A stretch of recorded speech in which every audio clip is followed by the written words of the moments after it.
Assalamualaikum warahmatullahi wabarakatuh. Apa kabar teman-teman semua pejuang usaha toko sembako? Tentunya semua baik-baik saja. Kali ini kita akan mengulas video terkait usaha toko sembako, yakni beberapa kesalahan pemula pada usaha toko sembako yang jarang diperhatikan. Berikut kesalahan pemula pada usaha toko sembako. Pertama, langsung meminjam dana di bank atau lembaga keuangan lainnya. Untuk menjalankan usaha toko sembako, memiliki modal awal adalah suatu keharusan, kecuali kita menjalankan usaha milik orang lain, yang mempercayakan kepada kita untuk mengolah dana usaha mereka. Terkendala dalam permodalan usaha toko sembako inilah, terkadang ada di antara teman-teman, mengajukan pinjaman kepada pihak bank atau lembaga keuangan seperti koperasi, dan pinjaman online. Saran saya sebaiknya jangan menggunakan simulasi pinjaman untuk modal awal usaha sembako, bukannya tidak merekomendasikan, akan tetapi jika usaha yang kita jalankan sudah berjalan dan kita sudah mengetahui omset dan keuntungan yang didapat, boleh-boleh saja jika kita ingin mengajukan pinjaman ke pihak bank, untuk menambah modal usaha. Lebih baik lagi jika kita menyisihkan penghasilan dari gaji atau pendapatan kita, untuk menabung modal usaha toko sembako, hal ini akan membuat kita tenang dalam menjalankan usaha, tanpa harus berpikir dikejar oleh setoran pinjaman. Jika teman-teman berkeinginan mempunyai usaha toko sembako, saya sarankan menabung dulu untuk modal usaha. Adapun modal usaha bisa dimulai dari skala kecil terlebih dahulu, mulai dari 1 jutaan atau 2 jutaan terlebih dahulu. Pesan saya jangan memulai suatu usaha dengan pinjaman baik dari bank atau lembaga keuangan, karena kita belum tahu jelas perjalanan usaha yang akan kita jalankan ke depan. Kedua, stok barang terlalu banyak. Sebagai pemula dalam usaha toko sembako, terkadang belum memiliki peta barang dagang yang mana laku keras dan yang mana lambat penjualannya. Sehingga sebagai pemula, kita membeli barang terlalu banyak dari setiap item yang dijual. Sebagai pemula jangan melakukan stok barang terlalu banyak, dikhawatirkan akan ada barang yang lambat laku, dan ini akan membuat modal usaha kita mengendap. Sebagai pemula dalam usaha toko sembako, kita bisa menyetok barang setengah dari kemasan utamanya, misalnya rokok dalam 1 pak berisi 10 bungkus, kita bisa membeli setengah pak atau 5 bungkus saja. Begitu juga dengan isi kemasan banyak seperti mie instan yang 1 karton berisi 40 bungkus, kita bisa membeli setengah karton atau 20 bungkus saja. Jika nantinya setelah usaha berjalan, kita sudah mengetahui jenis barang apa yang laku keras, kita bisa menyetok dengan jumlah banyak. Sementara itu barang yang lambat laku, kita sediakan sedikit saja. Pesan saya jangan menyetok barang terlalu banyak, untuk usaha toko sembako, mulailah dulu dari stok yang kecil, agar modal yang kita miliki dapat memenuhi semua jenis barang yang dicari pembeli. Ketiga, tidak mengecek batas kadaluarsa barang. Sebagai pedagang pemula dalam usaha toko sembako, seringkali diabaikan yakni mengecek tanggal batas kadaluarsa barang, apalagi jika barang tersebut dalam kemasan karton.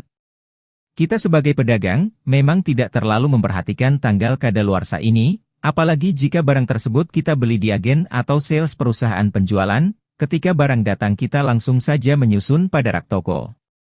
Tidak hanya kelalaian kita sebagai pedagang, terkadang agen atau distributor juga sengaja memberikan barang-barang yang sudah mendekati batas kadaluarsa, yang waktunya tinggal 1 bulan lagi. Ketika barang tersebut lambat terjual, maka akan memasuki masa kadaluarsa. Tapi tidak usah khawatir, barang yang sudah kadaluarsa tersebut bisa ditukarkan dengan toko agen tempat kita membeli atau juga bisa diretur kepada perusahaan penjualan tempat kita memperoleh barang tersebut. Keempat, tidak disiplin waktu. Salah satu kesalahan pemula dalam usaha toko sembako, tidak disiplin waktu. Waktu di sini adalah waktu membuka toko dan waktu menutup toko. Perlu diingat teman-teman, usaha yang kita jalankan ini, menyangkut hajat hidup orang banyak, usaha yang selalu dibutuhkan orang banyak. Jangan mengecewakan pelanggan, akibat tidak tepat waktu saat membuka toko dan menutup toko. Usahakan punya jadwal untuk membuka dan menutup toko, misalnya jam buka pukul 6 pagi, dan tutup jam 9 malam. Jangan tidak beraturan saat membuat dan menutup toko, misalnya hari ini buka jam 6, besok buka jam 7, besoknya lagi buka jam 8, begitu juga waktu tutup toko, malam ini jam 7 malam, besok jam 8 malam, dan besoknya lagi jam 6 sore. Dari kedisiplinan kita membuka dan menutup toko ini, pelanggan akan mengenali karakteristik toko kita, sehingga pelanggan tahu betul kapan kita membuka dan kapan kita menutup toko, dan mereka tidak akan kecewa ketika berangkat dari rumah ke toko kita. Jangan terlalu sering tutup toko karena hari libur atau kita yang liburan. Pelanggan yang sering mendapati toko kita sering tutup, akan berpindah ke toko lain, dan ini akan membuat kita rugi karena kehilangan pelanggan. Maka dari itu, terapkan disiplin waktu buka dan tutup toko, serta jangan sering tutup karena hari libur atau liburan. Kelima, jarang mengecek stok barang. Stok barang yang terpajang usahakan jangan sampai menipis, hingga kosong atau habis. Kesalahan pemula dalam usaha toko sembako, jarang mengecek stok barang yang dijadikan pajangan pada rak toko. Sehingga terlihat beberapa bagian barang, ada yang barangnya tinggal sedikit bahkan sudah tidak ada lagi. Dalam usaha toko sembako, setiap hari kita harus memperhatikan kondisi barang yang dipajang di rak toko. Jika stoknya sudah berkurang segera kita lakukan penambahan, jika barangnya sudah hampir habis, segera kita lakukan pengisian pembelian kembali ke toko agen.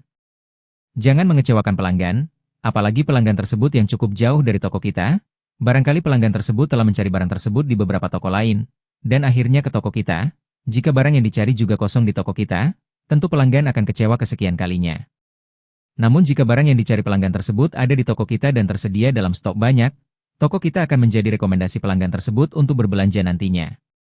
Untuk barang-barang yang cepat laku, tidak salah jika kita membeli dengan stok yang banyak. Dikhawatirkan suatu saat barang tersebut terputus penjualannya, dikarenakan faktor tertentu. Keenam, kurang ramah dengan pembeli.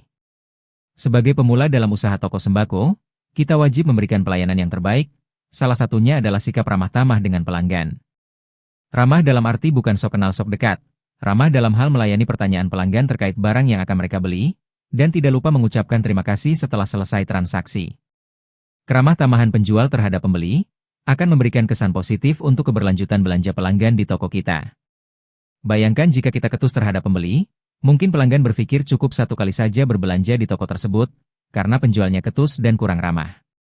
Demikianlah ulasan singkat mengenai kesalahan pemula pada usaha toko sembako, mudah-mudahan bermanfaat, dan jangan lupa klik tombol like dan subscribe serta klik tombol loncengnya, agar teman-teman mendapatkan notifikasi video terbaru dari channel ini.